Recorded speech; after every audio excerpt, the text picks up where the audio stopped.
question: do the Rams really need an edge rusher? Do we remember a guy named Jeff Wilkins, who, if you played any other position than the position he played, might be considered one of the greatest Rams of all time? And have we ever said thank you to Jack Pardee? I'm Joe Terosian, and this is RamView for April 19th, 2022. And so grateful to be here. So thankful for the clicks. So thankful for the comments and the interactions. Please just continue to hit like, subscribe, leave comments. I'd love to answer them as we talk Ram football. The one fun part, as probably the slowest time, I don't view the time after the Super Bowl as slow, because you're kind of looking at the salary cap, free agencies building, who's going to come, who's going to go. But this time, the week before the draft, because no one wants to sign a free agent unless he was cut. No one wants to give up a comp pick.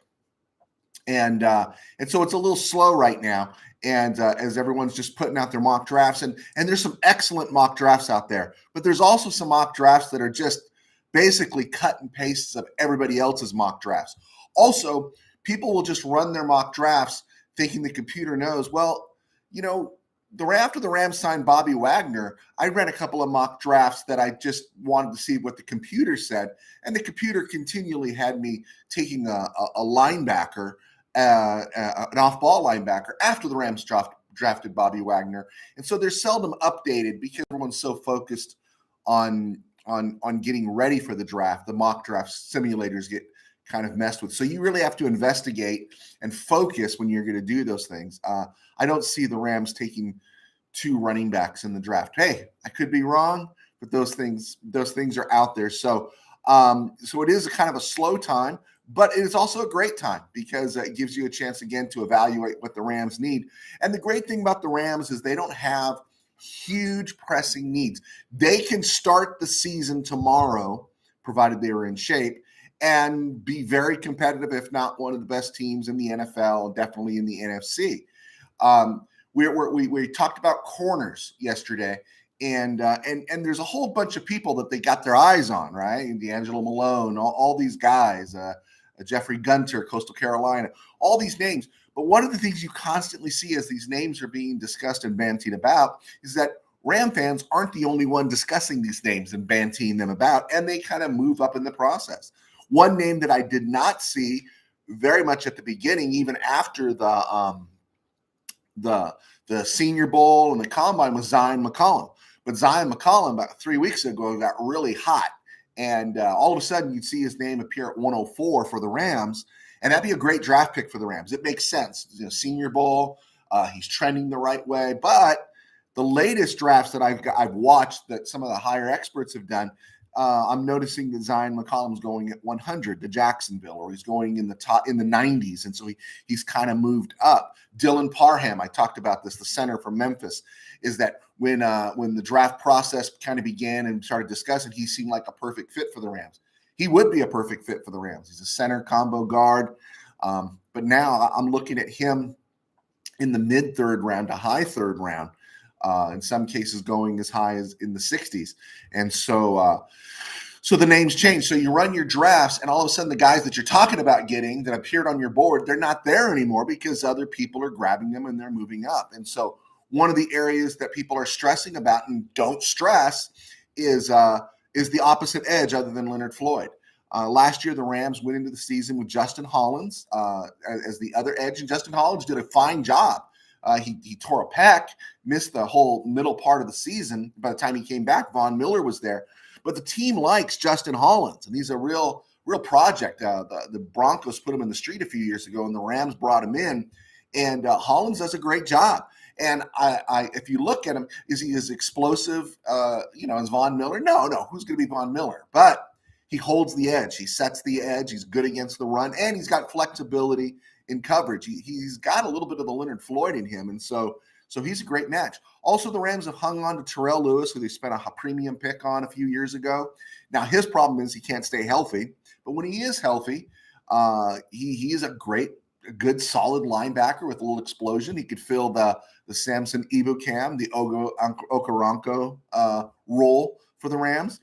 And then if you remember last year's Nelson Spruce Award winner was Chris Garrett, the preseason guy that everyone liked, everyone's excited about because he was a D2 pick. And the Rams have a lot invested in Chris Garrett. They like Chris Garrett. And so do you really want him to sit for another year and not get a shot if he can play? So this is why I don't see a huge deal for a free agent on the market. Who's on there? Jadeveon Clowney, 1 year, 15 mil. I ain't paying 15 mil for Jadeveon Clowney, and there's strong possibility. There's a lot of stuff that he's going to go back to the Browns. Melvin Ingram, Charger fans know what that is. He didn't do much in Pittsburgh, caught a little fire with KC, but they didn't bring him back. And so it's interesting to see, Melvin Ingram in November, if he's in shape, let's get him for a quick run, but I'm not going to sign him now. And so that's where the Rams are at. So expect the Rams to wait and see what they're going to do at the edge spot as they hold on to a little bit of money, keep a little flexibility with some of their draft picks. Then maybe they can make a move if it's necessary at the right time. But right now with Justin Hollins, Terrell Lewis, Chris Garrett at that last edge spot, the Rams have some strength there. And so it's not like it's void. Right? It looks void because Miller's gone, but it's not void. So expect the Rams to wait and see. They pick at 104. That's the other thing, looking at the draft. And again, all those names I mentioned, D'Angelo Malone, Jeffrey, a lot of those names are going to be gone, right? The one name that was still listed there that I still saw that was appearing on a lot of Rams boards was Dominique Robinson out of Miami, Ohio. Great. Awesome. But the thing about 104 is, especially at 104 last year, or 103, I think it was last year, but at 104 this year, we got Ernest Jones, and Ernest Jones contributed heavily last year. You want a player at the third round that you're going to take that can contribute this year. You don't want to use that third round pick for somebody that's going to be developmental. Dominique Robinson's going to be behind Leonard Floyd, Justin Hollins, Terrell Lewis, Chris Garrett, and he's going to have to work his way up. But maybe you do invest in a corner that can play this year, because there will be a necessity. If Dante Dion doesn't come back, all the depth is really gone, because right now you're going, I believe what you're going to be doing is you're going to be in Jalen Ramsey on one corner boundary, Robert Rochelle on one corner boundary, and then David Long likely covering in the slot, although we've seen the flexibility of Jalen Ramsey. And the depth behind that is what, Grant Haley, and without Dante Dion, the Rams, it just seems logical that they'll take a corner here, because at this spot you want somebody that can play. And it's not out of the questions for the Rams to swing a deal. That they have good draft capital next year. I think it starts second round, third round, all the way through. And of course, they're going to get compensatory picks next year to replenish. They've already got their allotment of 4, looks like, already in the bag. So it's not out of the questions to see the Rams. Not out of the question to see the Rams swing a deal and move up higher, possibly in the third round, and grab that corner that they want, or maybe grab that interior lineman and plug him in and see if he can play this year. Because right now the only position that's really in question is right guard, where Coleman Shelton re-signed, and right now he looks like he's in that slot previously occupied by Austin Corbett. So it's kind of interesting to see. As we keep rolling along here and come up to the 9-minute mark on this date in Ram history. That's the other fun thing, because the movement's a little stagnant right now. We could do a little more on this date. On this date in 1936, Ram linebacker, former Ram linebacker, Jack Pardee was born. Now, Pardee died in 2013, but he was a second-round pick of the Rams back in 57, and he stuck with the team for 14 years. Through 1970, Jack Pardee was an outside linebacker for the Rams. And again, somebody plays in Los Angeles for 14 seasons, you begin to think like, wow, this guy should be like on a Mount Rushmore or something. And he was an excellent linebacker for the Rams. And he's just all but forgotten now, right? He became part of the Ramskins. I'm going to talk about that in a second here. That was former Ram players that after George Allen left in 1970, they ended up going to the Washington Redskins and playing for Allen, because Allen loved his previous guys. Played in Super Bowl VII. If you're watching Super Bowl VII highlights, there's a great scene in there, of course, in only NFL films, slow motion, where Larry Zonka breaks off a run. And there's this guy, this number 32 for the Redskins, this white guy with the Redskins, and he is just lumbering. He looks like he's in his 16th season at this point, which it was the last game Jack Pardee played, and it's Pardee, and he's just laboring like something out of Planet of the Apes. He's just laboring to catch up to Zonka, who wasn't known for his speed, but had just been blasting through everybody. And that's my memory of Jack Pardee. I never saw him play for the Rams. He went on to become a head coach for the Bears, the Skins, the Oilers for 11 seasons, made 5 playoff appearances. But it's the deal that the Rams made, and this is pre-Don Klosterman, in January of 71, when George Allen wanted his former players. He loved his former players. And so he wanted them with him in the Redskins. And so he made a deal. Of course, George Allen was kind of like maybe a less scientific version of Les Snead, because he was one of those prehistoric guys that maybe he wouldn't say blank those draft picks. He might say fudge those draft picks. So in 71, the Rams included Jack Pardee in a January trade. They sent Jack Pardee, Maxie Bond, Myron Padios, Dyron Talbert, and a 5th-round pick to the Redskins. And the Rams got back 7 draft picks and Marlon McKeever. Now, McKeever finished his career with the Rams in 71, 72 as their middle linebacker. Famous USC guy, the McKeever brothers, Marlon and Mike McKeever, but he was kind of washed at that point. But the Rams also got back 7 picks. In 1971, they got a 1st and a 3rd, and in 72, they got a 3rd, a 4th, a 5th, and a 6th. 4 of those guys for a 14-year veteran like Jack Pardee, for Maxie Bond, Dyron Talbert, all these guys. This is what George Allen gave up. Now, some of those names they drafted are familiar NFL names, but with that 1st-round pick and the 3rd-round pick in 71, the Rams drafted Isaiah Robertson, number 10 overall, and with the 3rd-round pick, number 63 overall, they drafted Dave Elmendorf. These were key contributors to the Rams in the 70s. And again, I bring up Isaiah Robertson because he wore 58. That's Justin Holland's number. Isaiah Robertson, before the outside linebacker became that edge pass rusher type, Isaiah Robertson for much of the 70s was the gold standard for an outside linebacker. And then, of course, they didn't keep stats like sacks, and he didn't rack up a whole lot playing outside of Dreyer and Jack Youngblood.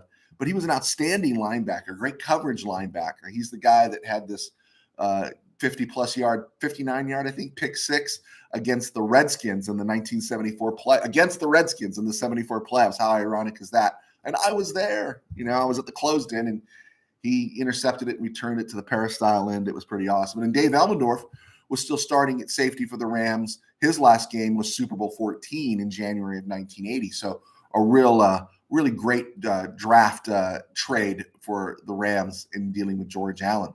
Hey, also born on this date, because I spent too much time there and I speed up through this. Also born on this date in 1972 was Jeff Wilkins. Jeff Wilkins was if he was anything other than a kicker, the Rams would probably retire his number. He was a kicker for the Rams from 1997 through 2007. Came into the NFL in 94, bounced around. Cowboys, 49ers. But when he landed in St. Louis, he stayed there for 11 seasons with the Rams. Now here's the interesting thing about Jeff Wilkins was he was the kicker for our Super Bowl teams on the Greatest Show on Turf era. But he missed only 3 extra points in 11 seasons. Now, that was at the different spacing than it is now. But still, 3 extra points in 11 seasons. And between 1999 and his final season in 2007, Jeff Wilkins didn't miss a single extra point. In his career with the Rams, he was 26 of 36 from beyond 50. We might see, because he wasn't necessarily known for his huge leg, we might see a new form of him these days right now in Matt Gay, who signed his tender with the Rams. So Jeff Wilkins really deserves to be remembered. He is the Rams' all-time leading scorer.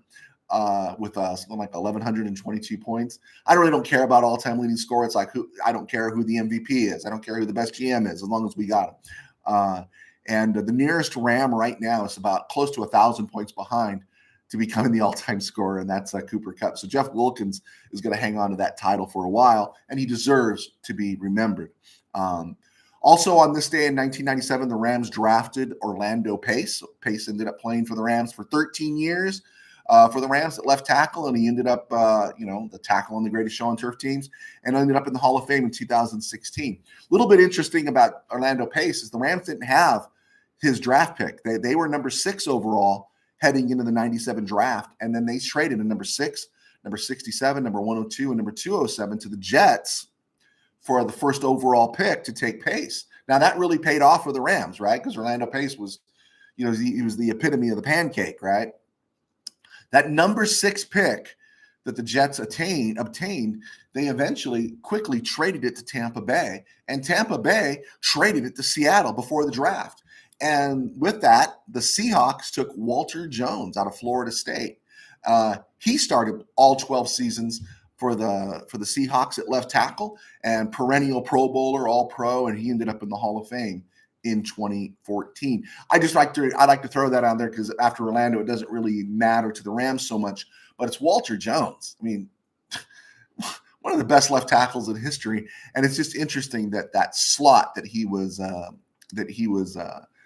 drafted in, number 6, bounced around to about 4 different teams: the Rams, the Jets, the Buccaneers, before the Seahawks eventually kept it on draft day and parlayed that into Walter Jones.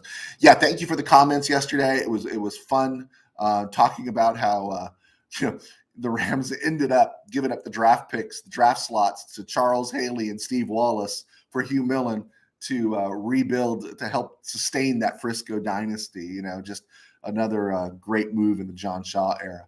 So anyway, hey, fun to talk about this stuff. We're past the 16-minute mark. I wanted to keep it tight. I think we've done really good about keeping it tight. But when I do expand a podcast, we'll definitely be in the 20-plus minute mark. I'm Joe Terosian. I work as a writer and as a pastor of a small church in Burbank. You can get my books on Amazon, and they are available there. Please click on. I don't do a Patreon, and this is how I support myself. Buy a book. Tell me what you think. Leave a great review. Well, you can just leave a review. It doesn't have to be a great review, but go from there and just keep liking and subscribing and sharing as we build this footprint.